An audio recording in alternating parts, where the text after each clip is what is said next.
Hello friends, আজকে চলে এসেছি তোমাদের জন্য একটি খুবই সাধারণ ঘরোয়া রেসিপি নিয়ে।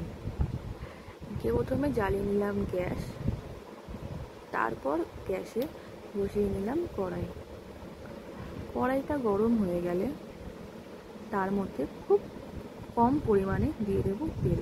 এটা রান্না করতে বেশি পরিমাণে তেল লাগে না। এবার তেল গরম হয়ে গেলে তার মধ্যে দিয়ে দেবো ফোড়ন হিসেবে কালো জিরেটা ভাজা ভাজা করে নিতে হবে।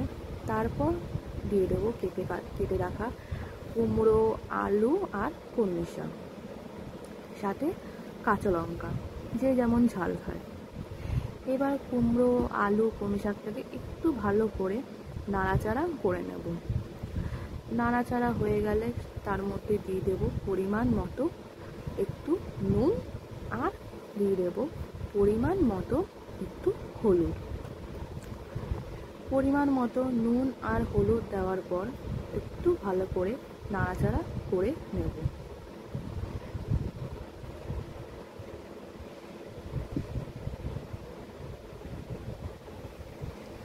একটু ভালো করে এবার ভাজা ভাজা হয়ে গেলে আমরা এটাকে ঢাকা দিয়ে দেবো মজাবার জন্য।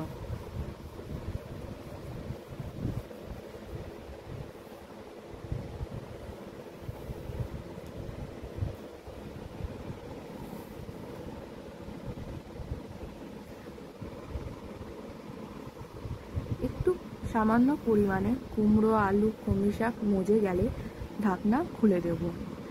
ঢাকনা খুলে এবার তার মধ্যে একটু ভালো করে নাড়াচাড়া করে তারপর আবার তার মধ্যে দিয়ে দেব পরিমাণ মতো জল, যাতে কুমড়ো, আলু, কলমি শাকটা ভালো করে সেদ্ধ হয়ে যায়। এবার আবার ঢাকা দিয়ে স্টিমে বসিয়ে রাখতে হবে কিছুক্ষণ, যাতে ভালো করে কুমড়ো, আলু ভালো করে গলে যায়। এবার ভালো করে গলে গেলে ঢাকনা তুলে একটু আমাদের খুঁচিয়ে দেখতে হবে কুমড়ো, আলু এগুলো ভালো করে নরম হয়ে গেছে কিনা। যদি দেখেন যে ভালো করে নরম হয়ে গেছে, তো আমরা তার মধ্যে দিয়ে দেব পরিমাণ মতো একটু চিনি।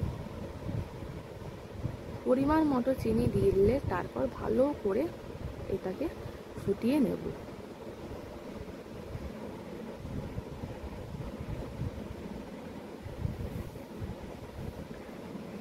ভালো করে ফোটানো হয়ে গেলে একটু গামাখা ঝোল রাখতে হবে। আর একটু ভারী ভারী হয়ে গেলে আমরা এটাকে এবার করব। দেখতেই পাচ্ছি আমার রেডি হয়ে গেছে। এবার এটাকে আমরা পরিবেশন করে নিচ্ছি। আপনাদের কেমন লাগলো জানিও।